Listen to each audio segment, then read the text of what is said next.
ಟೀಕೆ ಮಾಡೋಕೆ ಅಂತಾನೆ ಒಂದು ನಿರ್ದಿಷ್ಟವಾದ ಜಾಗ ಅಂತ ಇರುತ್ತೆ.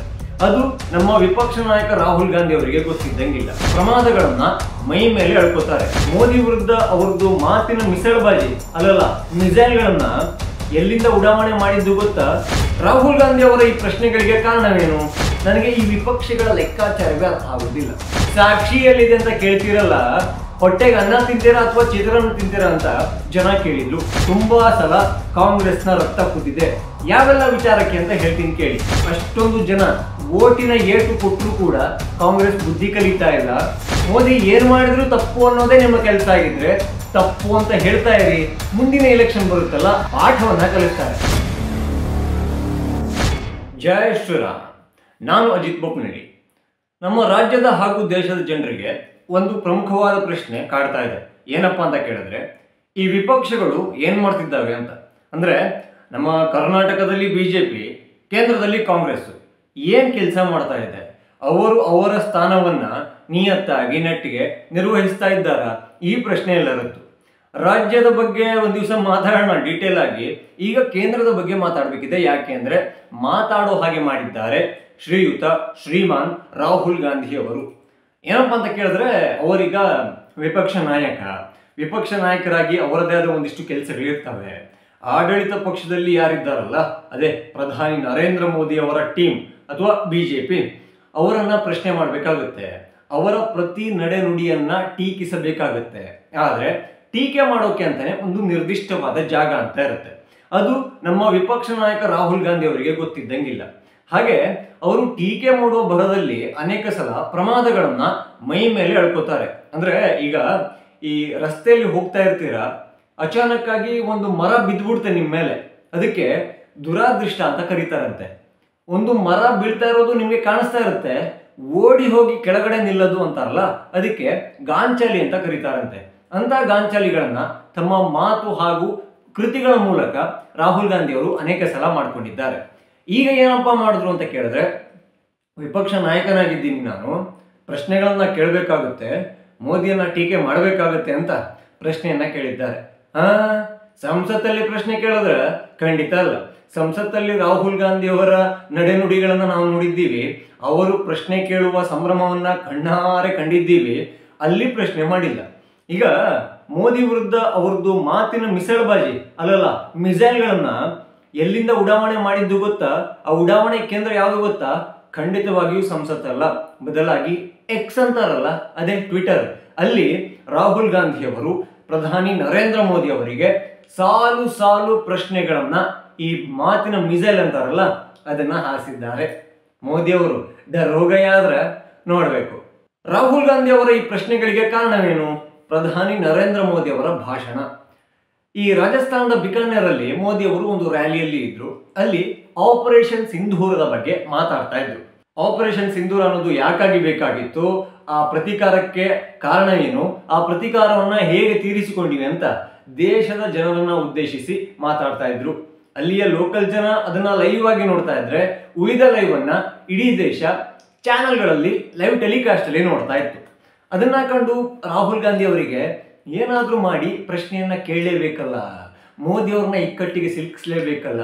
ನಾನು ಕೇಳುವ ಕ್ವಾಲಿಟಿ ಪ್ರಶ್ನೆಗಳು ಮೋದಿಯನ್ನ ವಿಲ ವಿಲ ವಿಲ ಅಂತ ಒದ್ದಾಡೋ ಹಾಗೆ ಮಾಡ್ಬೇಕಲ್ಲ ಅಂದ್ಕೊಂಡು ಒಂದಿಷ್ಟು ಪ್ರಶ್ನೆಗಳನ್ನ ಅವರು ರೆಡಿ ಮಾಡಿಕೊಂಡು ಟ್ವಿಟರ್ಗೆ ಬಂದ್ರು. ಅಲ್ಲಿ ಮೋದಿ ಅವರ ಒಂದು ವಿಡಿಯೋ ತುಣುಕನ್ನ ಹಾಕೊಂಡು ಪ್ರಶ್ನೆಗಳನ್ನ ಹಾಕಿದ್ರು. ಏನಪ್ಪಾ ಪ್ರಶ್ನೆಗಳು ಅಂತ ಕೇಳಿದ್ರೆ, ಮೋದಿ ಅವರೇ, ಈ ಕ್ಯಾಮ್ರಾಗಳ ಎದುರು ಮಾತ್ರ ನಿಮ್ಮ ರಕ್ತ ಕುದಿಯುತ್ತಾ ಅಂತ ಕೇಳಿದ್ರು. ಯಾಕಾಗಿ ಈ ಪ್ರಶ್ನೆ ಬಂತು ಅಂತ ಕೇಳಿದ್ರೆ, ಮೋದಿ ಅವರು ತಮ್ಮ ಭಾಷಣದಲ್ಲಿ ಹೇಳಿದ್ರು, ಈ ಪಹಲ್ಗಾಮ್ ದಾಳಿ ಆಯ್ತಲ್ಲ, ಆ ವಿಚಾರಕ್ಕೆ ರಕ್ತ ಕುದೀತಾ ಇತ್ತು, ಆಪರೇಷನ್ ಸಿಂಧೂರ ಮಾಡಬೇಕಾಯ್ತು ಅಂತ ಮಾತು ಬಂದಾಗ ನಿಮ್ಮ ಕ್ಯಾಮ್ರಾ ಎದುರುಗಡೆ ಮಾತ್ರ ನಿಮ್ಮ ರಕ್ತ ಕುದಿಯುತ್ತಾ ಅಂತ ರಾಹುಲ್ ಗಾಂಧಿ ಅವರು ಕೇಳಿದ್ರು. ನನಗೆ ಈ ವಿಪಕ್ಷಗಳ ಲೆಕ್ಕಾಚಾರವೇ ಅರ್ಥ ಆಗೋದಿಲ್ಲ. ಈಗ ಕೆಲವೊಂದು ವಿಚಾರಗಳನ್ನ, ಈಗ ಪುಲ್ವಾಮಾ ಅಟ್ಯಾಕ್ ಆಯಿತು, ನಾವು ಏರ್ ಸ್ಟ್ರೈಕ್ ಮಾಡಿದ್ವಿ, ಉರಿ ದಾಳಿಗೆ ಸರ್ಜಿಕಲ್ ಸ್ಟ್ರೈಕ್ ಮಾಡಿದ್ವಿ, ಎಲ್ಲದಕ್ಕೂ ಕೂಡ ಈ ವಿಪಕ್ಷಗಳು ಸಾಕ್ಷಿಯನ್ನ ಕೇಳೋಕೆ ಶುರು ಮಾಡಿದ್ವು. ಅದು ಸರ್ಜಿಕಲ್ ಸ್ಟ್ರೈಕ್ ಅಂತೂ ಸಾಕ್ಷಿಯನ್ನ ಕೇಳಿ ಇಡೀ ದೇಶದ ಮುಂದೆ ಬೆತ್ತಲಾಗಿ ನಿಂತಿದ್ರು. ಜನ ಅದೆಷ್ಟು ಅಸಹ್ಯವಾಗಿ ಕಾಂಗ್ರೆಸ್ ಅನ್ನ ಹಾಗೂ ಉಳಿದ ಪಕ್ಷಗಳನ್ನ ನೋಡ್ತಾ ಇದ್ವು ಅಂದ್ರೆ, ಮೋದಿ ಮೇಲೆ ನಂಬಿಕೆ ಇಲ್ವಾ ಬಿಟ್ಟಾಕಿ, ಭಾರತದ ಪ್ರಜೆಗಳ ಮೇಲೆ ನಂಬಿಕೆ ಇಲ್ವಾ ಅದನ್ನು ಬಿಟ್ಟಾಕಿ, ಕನಿಷ್ಠ ನೀವು ನೆಮ್ಮದಿಯಿಂದ ಊಟ ಮಾಡಿ ಮಲಗ್ತಾ ಇರೋಕೆ ಕಾರಣವಾಗಿರೋ ಭಾರತೀಯ ಸೇನೆ ಬಗ್ಗೆ ಆದ್ರೂ ನಂಬಿಕೆ ಇಡಿ. ಸೇನಾ ಮುಖ್ಯಸ್ಥರೇ ದಾಳಿಯ ಬಗ್ಗೆ ಮಾತನ್ನ ಹೇಳಿದ್ರು ಕೂಡ ಸಾಕ್ಷಿಯಲ್ಲಿದೆ ಅಂತ ಕೇಳ್ತಿರಲ್ಲ, ಹೊಟ್ಟೆಗೆ ಅನ್ನ ತಿಂತೀರಾ ಅಥವಾ ಚಿತ್ರಾನ್ನ ತಿಂತೀರಾ ಅಂತ ಜನ ಕೇಳಿದ್ರು. ಈಗ ಅದೇ ತರ ಈ ಕಾಂಗ್ರೆಸ್ ಒಂದು ದಾಳಿಯ ಬಗ್ಗೆ ವಿಶೇಷವಾದ ನಿಲುವನ್ನ, ವಿಚಿತ್ರವಾದ ಪ್ರಶ್ನೆಗಳನ್ನ ಹೊಂದಿದೆ, ಅದು ಬೇರೆ. ಆದ್ರೆ ಈಗ ಮೋದಿಯ ಬಗ್ಗೆ ಪ್ರಶ್ನೆ ಮಾಡ್ತಾರಲ್ಲ, ಮೋದಿ ಬಂದು ಹೇಳ್ತಿದ್ದಾರೆ ಅವರು ಪ್ರಧಾನಿ, ದೇಶದ ಮುಖ್ಯಸ್ಥ ಅಂದ್ಕೊಳ್ಳಿ, ರಾಷ್ಟ್ರಪತಿ ಆದ್ಮೇಲೆ ಉನ್ನತ ಹುದ್ದೆಯಲ್ಲಿರೋ ಮನುಷ್ಯ, ಅವರು ಅದರ ಬಗ್ಗೆ ಕ್ಲಾರಿಫಿಕೇಶನ್ ಕೊಡ್ತಾ ಇದ್ದಾರೆ, ನಿಮ್ಮೆಲ್ಲ ಪ್ರಶ್ನೆಗಳಿಗೆ ಉತ್ತರ ಕೊಡ್ತಿದ್ದಾರೆ. ಆದ್ರೆ ನಿಮ್ಮ ರಕ್ತ ಕ್ಯಾಮ್ರಾ ಮುಂದೆ ಮಾತ್ರ ಕುದಿಯೋದಂತ ಕೇಳ್ತಿರಲ್ಲ, ಅಯ್ಯೋ ನಿಮ್ಮ ಏನ್ ಹೇಳ್ಬೇಕು ನಿಮ್ಗೆ. ಅದರ ಜೊತೆಗೆ ಅಮೆರಿಕಾದ ಅಧ್ಯಕ್ಷ ಟ್ರಂಪ್ ಅವರ ಹೆಸರನ್ನು ಕೂಡ ಈ ರಾಹುಲ್ ಗಾಂಧಿ ಅವರು ಮಧ್ಯ ತರುವುದನ್ನ ಮರೆಯಲಿಲ್ಲ. ತುಂಬಾ ಮರೀತಾರೆ, ಬಟ್ ಇಂಥದನ್ನೆಲ್ಲ ಮರೆಯಲ್ಲ. ಟ್ರಂಪ್ ಅವರ ಮಧ್ಯಸ್ಥಿಕೆಯಲ್ಲಿ ಮೋದಿ ಅವರು ತಲೆಬಾಗಿದ್ದೇಕೆ, ಇದರಿಂದ ಭಾರತದ ಹಿತಾಸಕ್ತಿಯನ್ನ ನೀವು ಬಲಿ ಕೊಟ್ರ, ಇಂತೆಲ್ಲ ಪ್ರಶ್ನೆಯನ್ನ ಕೇಳಿದ್ದಾರೆ. ಮೋದಿ ಮಧ್ಯಸ್ಥಿಕೆ ಅಥವಾ ಈ ಕದನ ವಿರಾಮಕ್ಕೆ ಅಮೆರಿಕದ ಪಾತ್ರ ಇಲ್ಲ ಅಂತ ಭಾರತ ಆಲ್ರೆಡಿ ಸ್ಪಷ್ಟವಾಗಿ ಹೇಳಿದೆ. ಮುಂಚೆ ಕ್ರೆಡಿಟ್ ಅನ್ನ ತಗೊಳ್ಳೋಕೆ ಟ್ರಂಪ್ ಅವರು ಪಾಪ ಪ್ರಯತ್ನವನ್ನ ಮಾಡಿದ್ರು. ಆದ್ರೆ ಭಾರತದ ಸೇನೆಯ ಪ್ರೆಸ್ ಮೀಟ್ ಅನ್ನ ನೋಡಿ, ಜೈಶಂಕರ್ ಅವರ ಮಾತನ್ನ ಕೇಳಿ ಯೂಟರ್ನ್ ಹೊಡೆದ್ರ. ಯಾವ ಟ್ವಿಟರ್ ಅಲ್ಲಿ ತಮ್ಮ ಕ್ರೆಡಿಟ್ ಅನ್ನ ತಗೊಳ್ಳೋಕೆ ಪ್ರಯತ್ನವನ್ನ ಮಾಡಿದ್ರು, ಅದೇ ಟ್ವಿಟರ್ ಅಲ್ಲಿ ನಾನು ಒಂದು ಭಾಗವಾಗಿದ್ದೆ ಅಂತ ಸ್ವಲ್ಪ ದೂರದಲ್ಲಿ ನಿಂತ್ಕೊಂಡು ನೋಡ್ತಾ ಇದ್ದೆ, ದೊಡ್ಡಣ್ಣನಾಗಿ ಒಂದಷ್ಟು ಸಲಹೆಗಳನ್ನ ಕೊಟ್ಟೆ ಅನ್ನೋದ್ರಲ್ಲಿ ಮಾತಾಡಿದ್ರ. ಆದ್ರೂ ಕೂಡ ಹಳೆಯ ಟ್ವೀಟ್ ಅನ್ನ ಇಟ್ಕೊಂಡು ಅದಕ್ಕೆ ಜ್ವರ ಆಡ್ತಿದ್ದಾರೆ, ಜೋಕಾರಿ ಆಡ್ತಿದ್ದಾರೆ ರಾಹುಲ್ ಗಾಂಧಿ ಅವರು. ಮಧ್ಯ ಟ್ರಂಪ್ ಅವ್ರನ್ನ ತರ್ತಿದ್ದಾರೆ. ನಮ್ ಕಡೆ ಒಂದು ಗಾದೆ ಮಾತಿದೆ, ಬೇಲಿಗುಟ್ಟಕ್ಕೆ ಓತಿಕೆ ಆತ ಆಧಾರ ಅಂತ. ಅಂದ್ರೆ ಬೇಲಿಗುಟ್ಟದ ಓತಿಕೆ ಆತದ ಮನೆ ಯಾವಾಗ್ಲೂ ಅಲ್ಲೇ ಇರುತ್ತೆ, ಅಲ್ಲೇ ಅದರ ವಾಸ, ನಿವಾಸ, ಆಹಾರ, ನಿದ್ದೆ ಎಲ್ಲವೂ. ಹಾಗಾಗಿ ಈಗ ರಾಹುಲ್ ಗಾಂಧಿ ಅವರ ಮಾತನ್ನ ಸಪೋರ್ಟ್ ಮಾಡ್ಕೊಂಡು ಬರ್ಬೇಕಲ್ಲ, ಹಾಗಾಗಿ ಅವರ ಜೊತೆಗೆ ಬೆಂಬಲವಾಗಿ ನಿಂತಿದ್ದು ಮತ್ಯಾರೂ ಅಲ್ಲ, ಜೈರಾಮ್ ರಮೇಶ್ ಅವರು ಬಂದ್ರು. ಅವರು ಒಂದಿಷ್ಟು ಪ್ರಶ್ನೆಗಳನ್ನ ಕೇಳಿದ್ರು. ಮೋದಿ ಅವರ ಭಾಷಣ ಅತ್ಯಂತ ನಿರಾಸದಾಯಕವಾಗಿತ್ತು. ಟೊಳ್ಳು ಸಿನಿಮಾ ಶೈಲಿಯ ಡೈಲಾಗ್ಗಳನ್ನ ಮೋದಿ ಹೊಡೆದ್ರು ಅನ್ನೋ ಅರ್ಥದಲ್ಲಿ ಅವರು ಒಂದು ಮಾತನ್ನ ಹೇಳಿದ್ರು. ಇದು ಅವರ ಮನಸ್ಸಿಂದ ಬಂದಿರೋ ಮಾತಲ್ಲ. ರಾಹುಲ್ ಗಾಂಧಿ ಅವರು ಏನೋ ಮಾತಾಡ್ಬಿಟ್ಟಿದಾರಲ್ಲ, ಅಪ್ಪಿತಪ್ಪಿ ಅಪರೂಪಕ್ಕೆ ಏನೋ ಪ್ರಶ್ನೆಗಳನ್ನ ಕೇಳ್ಬಿಟ್ಟಿದ್ದಾರಲ್ಲ, ಅದು ಬೇರೆ ಮೋದಿ ಅವರ ವಿಡಿಯೋ ಕ್ಲಿಪ್ ಅನ್ನ ಹಾಕೊಳ್ಳೋ ಈ ಎದೆಗಾರಿಕೆಯನ್ನ ತೋರಿಸಿದಾರಲ್ಲ. ಹಾಗಾಗಿ ನಮ್ಮ ಸರ್ವೋಚ್ಚ ನಾಯಕನಿಗೆ ಸ್ವಲ್ಪ ಬೆಂಬಲವನ್ನ ಕೊಡೋಣ ಅಂತ ಜಯರಾಮ್ ರಮೇಶ್ ಅವರು ಒಂದಿಷ್ಟು ಪ್ರಶ್ನೆಗಳನ್ನ ಹಾಗೂ ಮೋದಿ ಅವರದ್ದು ಟೊಳ್ಳು ಸಿನಿಮಾ ಡೈಲಾಗ್ ಆಗಿತ್ತು ಅನ್ನೋದನ್ನ ಹೇಳಿದ್ದಾರೆ. ಆದ್ರೆ ರಿಯಾಲಿಟಿಗೆ ಹತ್ರ ಕಾಂಗ್ರೆಸ್ ಇದೆಯಾ? ಖಂಡಿತ ಇಲ್ಲ. ಕಾಶ್ಮೀರದಲ್ಲಿ ಈ ಶಸ್ತ್ರವಿಲ್ಲದ ಪ್ರವಾಸಿಗರ ಮೇಲೆ ದಾಳಿಯಾದಾಗ ಮೋದಿಯ ರಕ್ತ ಮಾತ್ರ ಕುದ್ದಿರಲಿಲ್ಲ, ಭಾರತೀಯರಾಗಿ ಎಲ್ಲರ ರಕ್ತ ಕೂಡ ಕುದ್ದಿತ್ತು. ಆದ್ರೆ ಅದು ಕಾಂಗ್ರೆಸ್ ಅವರಿಗೆ ಅರ್ಥ ಆಗಿರ್ಲಿಲ್ಲ. ಅರ್ಥ ಆಗಿದ್ದಿದ್ರೆ, ಭಾರತೀಯರ ನಾಡಿ ಮಿಡಿತ ಹೇಗಿದೆ ಅನ್ನೋದು ಅವರಿಗೆ ಗೊತ್ತಾಗಿದ್ದಿದ್ರೆ ಕನಿಷ್ಠ 15 ವರ್ಷದಲ್ಲಿ ಒಂದು ಸಲ ಆದ್ರೂ ಅಧಿಕಾರಕ್ಕೆ ಬರ್ತಾ ಇದ್ರೇನು. ಅದಕ್ಕಾಗಿಯೇ ಅವರಿಗೆ ಮೋದಿ ತನ್ನ ರಕ್ತ ಕುದೀತಿದೆ ಅಂದಾಗ ಕ್ಯಾಮ್ರಾ ಮುಂದೆ ಮಾತ್ರ ಯಾಕೆ ನಿಮ್ಮ ರಕ್ತ ಕುದಿಯುವುದು ಅಂತ ಪ್ರಶ್ನೆ ಬರುತ್ತೆ. ನನಗೂ ಅನ್ಸುತ್ತೆ, ನೀವು ಕೇಳ್ಬೋದು, ಈ ಕಾಂಗ್ರೆಸ್ ಅವರಿಗೆ ರಕ್ತ ಕುದಿಯಲ್ವಾ? ಕಾಂಗ್ರೆಸ್ ಅವರಿಗೆ ಯಾವಾಗ್ಲೂ ಈ ಬ್ಲಡ್ ಅನ್ನೋದು ಬಾಯ್ಲ್ ಆಗಲ್ವಾ? ಇಂಥದ್ದೆಲ್ಲ ಯಾಕಾಗಲ್ಲ? ಕಾಂಗ್ರೆಸ್ ಭಾರತದ ಅತ್ಯಂತ ಪುರಾತನ ರಾಜಕೀಯ ಪಕ್ಷ. ಎಷ್ಟೊಂದು ಏಳು ಬೀಳುಗಳನ್ನ ಕಂಡ್ಕೊಂಡು ಬಂದಿದೆ. ಸದ್ಯಕ್ಕಂತೂ ಏಳು ಅನ್ನೋದಿಲ್ಲ, ಬರೇ ಬೀಳದೇ ಆಗಿದೆ. ಆದ್ರೂ ಕೂಡ ತುಂಬಾ ಸಲ ಕಾಂಗ್ರೆಸ್ನ ರಕ್ತ ಕುದ್ದಿದೆ. ಯಾವೆಲ್ಲ ವಿಚಾರಕ್ಕೆ ಅಂತ ಹೇಳ್ತೀನಿ ಕೇಳಿ. ಮೋದಿ ಅವರು ಅಥವಾ ಬಿಜೆಪಿ, ಈ ಸೆಂಟ್ರಲ್ ಬಿಜೆಪಿ ತಮ್ಮ ಮ್ಯಾನಿಫೆಸ್ಟೋದಲ್ಲಿ ರಾಮ ಮಂದಿರವನ್ನ ಸೇರಿಸಿಕೊಂಡಿತ್ತು. ಮಂದಿರ್ ವಹಿ ಬನಾಯೆಂಗೆ ಅನ್ನೋದು ಮೋದಿ ಅವರ ಮ್ಯಾನಿಫೆಸ್ಟೋ ಆಗಿತ್ತು. ಅದನ್ನ ಸಾಧಿಸೋಕೆ ಹೊರಟಾಗ ಕಾಂಗ್ರೆಸ್ ಅವರ ರಕ್ತ ಕುದ್ದಿತ್ತು.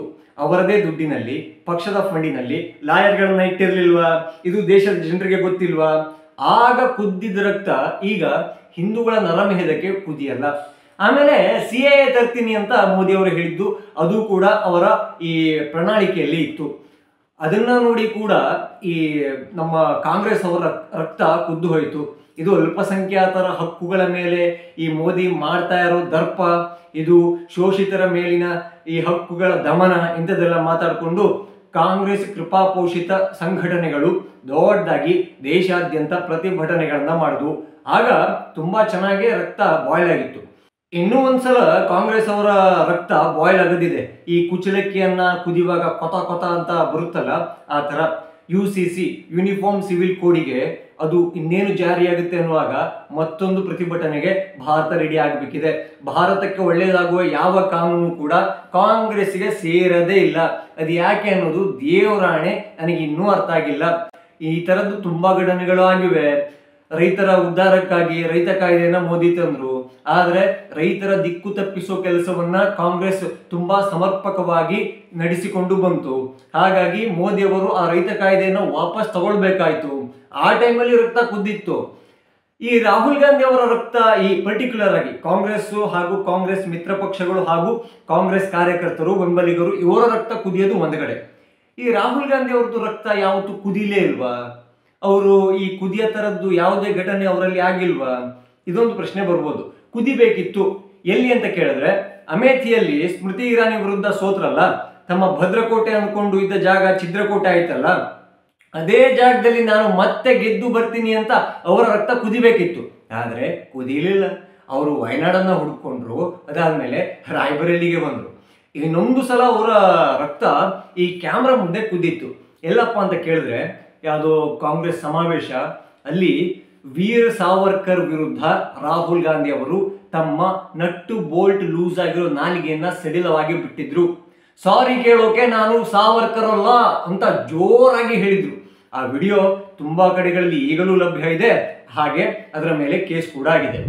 मुझे कहते हैं सही बात बोलने के लिए माफी मांगू। भाइयों और बहनों, मेरा नाम राहुल सावरकर नहीं है, मेरा नाम राहुल गांधी है। मैं सच्चाई के लिए कभी माफी नहीं मांगूंगा, मर जाऊंगा मगर माफी नहीं मांगूंगा। ಸುಪ್ರೀಂ ಕೋರ್ಟ್ ಕರೀತು ರಾಹುಲ್ ಗಾಂಧಿ ಅವರಿಗೆ ಮಾತಿನ ತಪರಾಕಿಯನ್ನ ಕೊಡ್ತು. ನಿಮ್ಮ ಅಜ್ಜಿಯೇ ವೀರ ಸಾವರ್ಕರ್ ಅವರನ್ನ ಹಾಡಿ ಹೊಗಳಿದ್ದಾರೆ, ನಿಂದೇನಪ್ಪ ಸಮಸ್ಯೆ ಅನ್ನೋ ಅರ್ಥದಲ್ಲಿ ಮಾತಾಡ್ತು. ಹಾಗೆ ರಾಹುಲ್ ಗಾಂಧಿ ಅವರು ಸಾರಿ ಕೇಳಿಲ್ವಾ? ಅವರ ಜೀವನದಲ್ಲಿ ಕ್ಷಮಾಪಣೆ ಅನ್ನೋದು ಅವರು ಎಲ್ಲಿಯೂ ಅವರ ಹಿಸ್ಟ್ರಿಲೇ ಇಲ್ವಾ? ಖಂಡಿತ ಇದೆ. ರಫೇಲ್ ಕಳ್ಳ ಮೋದಿ, ಚೌಕಿದಾರ್ ಚೋರ್ ಹೇ ಅನ್ನೋ ಅಭಿಯಾನವನ್ನ ಕಾಂಗ್ರೆಸ್ ಶುರು ಮಾಡಿಕೊಳ್ತಾ, ರಫೇಲ್ ಖರೀದಿಯಲ್ಲಿ ಈ ಹಗರಣ ಆಗಿದೆ, ಮೋದಿ ಭಾರತೀಯರ ದುಡ್ಡನ್ನು ಎಗರಿಸಿದ್ದಾರೆ, ತಮ್ಮ ಬಲಗಡೆ ಜೇಬಲ್ಲಿ ಹಾಕೊಂಡಿದ್ದಾರೆ ಅಂತ ಕಾಂಗ್ರೆಸ್ ಹೇಳಿದಾಗ ಆ ವಿಚಾರ ಕೋರ್ಟಿಗೆ ಹೋಯ್ತು. ಬಿಜೆಪಿ ಅವರು ಇದನ್ನ ಸಾಬೀತು ಮಾಡಿ ಅಂತ ಡಿಫಾರ್ಮೇಶನ್ ಕೇಸ್ ಅನ್ನ ಹಾಕಿದ್ರು. ಆದ್ರೆ ಸಾಬೀತು ಮಾಡಕ್ಕಲ್ಲಿ ಏನಿದೆ? ಘಂಟಾ ಇದೆ. ಅದಾದ್ಮೇಲೆ ಕೋರ್ಟಿಗೆ ರಾಹುಲ್ ಗಾಂಧಿ ಅವರು ಬಂದ್ರು, ಸಾಕ್ಷಿಗಳು ಏನೂ ಇರಲಿಲ್ಲ. ಹಾಗಾಗಿ ಅಲ್ಲಿ ತಮ್ಮ ಬೇಷರತ್ ಕ್ಷಮಾಪಣೆಯನ್ನ ಕೇಳಿದ್ದಾರೆ. ಇದು ಎಲ್ಲಾ ಕಡೆಯಲ್ಲೂ ಲಭ್ಯ ಇದೆ. ಸ್ಕ್ರೀನ್ ಶಾಟ್ ಇಲ್ಲಿಯೇ ಕಾಣ್ತಾ ಇದೆ. ಹಾಗಾಗಿ ನಾನು ಸಾರಿ ಕೇಳೋಕೆ ಸಾವರ್ಕರ್ ಅಲ್ಲ ಅನ್ನೋದೆಲ್ಲ ಈ ಫಿಲ್ಮಿ ಡೈಲಾಗ್ ಅಂತಾರಲ್ಲ, ಅಷ್ಟಕ್ಕೆ ಮಾತ್ರ ಚಂದ. ರಿಯಾಲಿಟಿ ಬೇರೆ ಇರುತ್ತೆ. ಇದನ್ನ ಅರ್ಥ ಮಾಡಿಕೊಂಡಿದ್ದಿದ್ರೆ ರಾಹುಲ್ ಗಾಂಧಿ ಅವರಲ್ಲಿ ಸ್ವಲ್ಪ ಪ್ರಬುದ್ಧ ನಾಯಕ ಕಾಣ್ತಾ ಇದ್ರೇನು. ಆದ್ರೆ ತುಂಬಾ ಲೇಟ್ ಆದಂಗಿದೆ. ಮೂರ್ ಅವಧಿಯಲ್ಲಿ ಅವರು ವಿಪಕ್ಷದಲ್ಲಿ ಕೂತಿದ್ದಾರೆ. ಪಾಪ ಈ ವರ್ಷ ವಿಪಕ್ಷದಲ್ಲಿ ಕೂರುವ ಒಂದು ಅಫಿಷಿಯಲ್ ಹಕ್ಕು ಒಂದು ಸಿಕ್ಕಿದೆ. ಅಷ್ಟೊಂದು ಸೀಟ್ಗಳು ಸಿಕ್ಬಿಟ್ಟಿದ್ದಾವೆ. ಕಳೆದ 2 ವರ್ಷ ನೋಡ್ಬೇಕಿತ್ತು, ಎಲ್ಲಿಯೋ ಇದ್ರು, ಕೆಳಗೆ ನೋಡದ ಬಗ್ಗಿ ನೋಡದ ಅನ್ನುವಷ್ಟು ಕೆಳಗಡೆ ಬಿದ್ದಿದ್ರು. ಆದ್ರೂ ಕೂಡ ಅಷ್ಟೊಂದು ಜನ ಓಟಿನ ಏಟು ಕೊಟ್ಟರು ಕೂಡ ಕಾಂಗ್ರೆಸ್ ಬುದ್ಧಿ ಕಲಿತಾ ಇಲ್ಲ. ನಮ್ಮ ದೇಶದ ಸೇನೆಯ ಬಗ್ಗೆ ಅನುಮಾನ ವ್ಯಕ್ತಪಡಿಸುತ್ತೆ. ನಾವು ಪ್ರತೀಕಾರವನ್ನ ತೀರಿಸಿಕೊಂಡ್ರೆ ಆ ದಾಳಿಯ ಬಗ್ಗೆ ಸಂದೇಹಗಳು ಬರುತ್ತೆ. ಅವರ ಪಕ್ಷದ ನಾಯಕರು, ಶಾಸಕರು, ಎಂಪಿಗಳು ಬೇಕಾಬಿಟ್ಟಿ ಮಾತಾಡ್ತಾರೆ. ಇನ್ನೊಂದು ಮಾತನ್ನ ಜಯರಾಮ್ ರಮೇಶ್ ಅವರು ಕೇಳಿದ್ರು, ನೀವು ವಿಪಕ್ಷಗಳ ವಿಶ್ವಾಸವನ್ನ ಗಣನೆಗೆ ತಗೊಳ್ಳದೆ ಎಲ್ಲ ಕೆಲಸವನ್ನ ಮಾಡಿ ಮುಗಿಸಿದ್ದೀರಾ ಅಂತ. ಇದೊಂದು ಹಸಿ ಸುಳ್ಳು. ಯಾಕಪ್ಪ ಅಂತ ಕೇಳಿದ್ರೆ, ಈ ಆಪರೇಷನ್ ಸಿಂಧೂರ್ ಆಯ್ತಲ್ಲ, ಇದರ ಬಗ್ಗೆ ಬೇರೆ ಬೇರೆ ದೇಶಗಳಿಗೆ, ಮಿತ್ರ ರಾಷ್ಟ್ರಗಳಿಗೆ ಒಂದು ಕ್ಲಾರಿಫಿಕೇಶನ್ ಅಫಿಷಿಯಲ್ ಆಗಿ ಕೊಡಬೇಕು. ಹಾಗಾಗಿ ಸರ್ವ ಪಕ್ಷಗಳ ಒಂದು ಕಮಿಟಿಯನ್ನ ರಚನೆ ಮಾಡಲಾಯಿತು. ನಿಮ್ ಕಡೆಯಿಂದ ಒಂದು 3 ಜನರನ್ನು ಕಳಿಸ್ರಿ ಅಂತ ಕಾಂಗ್ರೆಸ್ ಅವರಿಗೆ ಹೇಳಿದ್ರೆ, ಅವ್ರು ಕಳಿಸಿದ್ ಯಾರನ್ನ? ನಾಸೀರ್ ಸಾಬ್. ಆ ನಾಸೀರ್ ಸಾಬ್ ಯಾರು? ಈಗ ಯಾವ ದಾಳಿಯನ್ನ ನೋಡ್ಕೊಂಡು ಬಾಲವನ್ನ ಮುಚ್ಕೊಂಡು ಅಲ್ಲಿ ಬಿದ್ದಿದೆಯಲ್ಲ ಪಾಕಿಸ್ತಾನ, ಆಯಪ್ಪ ರಾಜ್ಯಸಭೆ ಇಲೆಕ್ಷನ್ ಗೆದ್ದಾಗ ಅವನ ಬೆಂಬಲಿಗರು ಪಾಕಿಸ್ತಾನಕ್ಕೆ ಜಿಂದಾಬಾದ್ ಅನ್ನ ವಿಧಾನಸೌಧದಲ್ಲಿ ಹೇಳಿದ್ರು. ಅದನ್ನ ಪ್ರಶ್ನೆ ಮಾಡಿದ್ದಕ್ಕೆ ನಾಸೀರ್ ಸಾಬ್ ಅಂತಾರಲ್ಲ, ಅವರು ಪತ್ರಕರ್ತರ ಮೇಲೆ ಗರಂ ಆಗಿದ್ರು. ಅಂತ ಮನುಷ್ಯ ಭಾರತದ ಸೇನೆ ಪಾಕಿಸ್ತಾನಕ್ಕೆ ದಾಳಿ ಮಾಡಿ ಬಂದಿದ್ದನ್ನ ಬೇರೆ ದೇಶಕ್ಕೆ ಹೋಗಿ ವಿವರಣೆ ಕೊಡ್ಬೇಕಂತೆ. ಹಾಗೂ ನಾವು ಇಷ್ಟು ಗಟ್ಟಿಗಿದ್ದೀವಿ, ಪಾಕಿಸ್ತಾನ ಅಂದ್ರೆ ನಮ್ಗಾಗಲ್ಲ, ಭಯೋತ್ಪಾದನೆಯನ್ನ ಭಾರತ ಸಹಿಸಲ್ಲ ಅನ್ನೋದನ್ನ ಹೇಳ್ಬೇಕಂತೆ. ಇದೆಲ್ಲಾದ್ರೂ ಆಗುತ್ತಾ? ಕನಸಲ್ಲೂ ಆಗಲ್ಲ, ಮನಸ್ಸಲ್ಲೂ ಆಗಲ್ಲ, ನನಸಲ್ಲೂ ಆಗಲ್ಲ. ಇದನ್ನ ಕಾಂಗ್ರೆಸ್ ಅರ್ಥ ಮಾಡಿಕೊಂಡು ಒಬ್ಬ ಸಮರ್ಥ ಅಥವಾ ಸ್ವಲ್ಪ ಯೋಗ್ಯ ಇರೋದ್ರಲ್ಲೇ ಯೋಗ್ಯ ನಾಯಕನನ್ನ ಕಳಿಸ್ಬೇಕಿತ್ತು. ಹಾಗಾಗಿ ಶಶಿ ತರೂರ್ ಅವರನ್ನ ಬಿಜೆಪಿ ಆಯ್ಕೆ ಮಾಡ್ತು. ಇರೋದ್ರಲ್ಲೇ ಸ್ವಲ್ಪ ಸೆನ್ಸಿಬಲ್ ಆಗಿ ಮಾತಾಡಿದ್ದು ಆಯಪ್ಪ ಮಾತ್ರ. ಇನ್ನೊಂದ್ ಕಡೆ TMC ವಿಪಕ್ಷಗಳ ವಿಶ್ವಾಸ ತಗೊಂಡಿಲ್ಲ ಅಂದ್ರಲ್ಲ, TMC ಇಂದ ಯೂಸುಫ್ ಪಠಾಣನ್ನ ಆಯ್ಕೆ ಮಾಡಲಾಗಿತ್ತು. ಅವ್ರೇನಕ್ಕೆ ಅಂದ್ರೆ ಇಂಟರ್ನ್ಯಾಷನಲ್ ಮ್ಯಾಚ್ ಗಳನ್ನ ಆಡಿದ್ದಾರೆ, ಭಾರತವನ್ನ ಪ್ರತಿನಿಧಿಸಿದ್ದಾರೆ. ಹಾಗಾಗಿ ತುಂಬಾ ದೇಶಗಳಿಗೆ ಅವ್ರ ಹೆಸರು ಗೊತ್ತು. ಅವ್ರು ಹೋದ್ರೆ ಒಂದು ಇಂಪ್ಯಾಕ್ಟ್ ಆಗ್ಬೋದು, ಒಂದು ಒಳ್ಳೆ ಕಮ್ಯುನಿಕೇಶನ್ ಆಗ್ಬೋದು. ಅಂದ್ರೆ ಆಯಪ್ಪ ನಾ ಈ ಆಟಕ್ಕಿಲ್ಲ ಅಂತ ಹೇಳ್ಬಿಡೋದ. ಸೊ ವಿಪಕ್ಷಗಳನ್ನ ಕರೆದಿದ್ದು ಸುಳ್ಳ, ಕರೆದಿದ್ರು. ವಿಪಕ್ಷಗಳು ಕಳಿಸಿದ್ಯಾರನ್ನ ಇಂಥ ನಾಲಾಯಕ್ ನಾಸಿರ್ ಸಾಬ್ ಅನ್ನೋರನ್ನ, ಅವರ ಬಟ್ಟಣಿಗಳು ಪಾಕಿಸ್ತಾನಕ್ಕೆ ಜಿಂದಾಬಾದ್ ಅಂತಾರಂತೆ. ಈ ಅಪ್ಪ ಅದನ್ನ ಅಲ್ಲಿ ಅಪೋಸ್ ಕೂಡ ಮಾಡೋದಂತೆ. ಇನ್ನು ಪಠಾಣನ್ನ ಕರೆದ್ರೆ ನಾನು ಬರೋದೇ ಇಲ್ಲ ಅನ್ನೋದಂತೆ. ಹೀಗಾಗಿ ಮೋದಿ ಏನ್ ಮಾಡಿದ್ರು ತಪ್ಪು ಅನ್ನೋದೇ ನಿಮ್ಮ ಕೆಲಸ ಆಗಿದ್ರೆ ತಪ್ಪು ಅಂತ ಹೇಳ್ತಾ ಇರಿ. ಮೋದಿ ಮಾಡ್ತಾ ಇರೋದಲ್ಲ ತಪ್ಪು ಅನ್ನೋದು ಭಾರತೀಯರಿಗೆ ಅರ್ಥವಾಗಿದ್ದ ದಿವಸ ಮುಂದಿನ ಎಲೆಕ್ಷನ್ ಬರುತ್ತಲ್ಲ, ಆಗ ಭಾರತೀಯರೇ ಮೋದಿಗೆ ಪಾಠವನ್ನ ಕಲಿಸ್ತಾರೆ. ಅಲ್ಲಿ ತನಕ ನಿಮ್ಮ ಕೆಲಸವನ್ನ ನೀವು ಮಾಡ್ತಾ ಇರಿ, ಮೋದಿ ಅವರ ಕೆಲಸವನ್ನ ಅವರು ಮಾಡ್ತಾ ಇರಲಿ. ನಾವು ಸರಿ ತಪ್ಪು ಯಾವುದು ಅಂತ ಹೀಗೆ ಕೂತ್ಕೊಂಡು ಮಾತಾಡೋಣ. ಜೈ ಶ್ರೀರಾಮ್.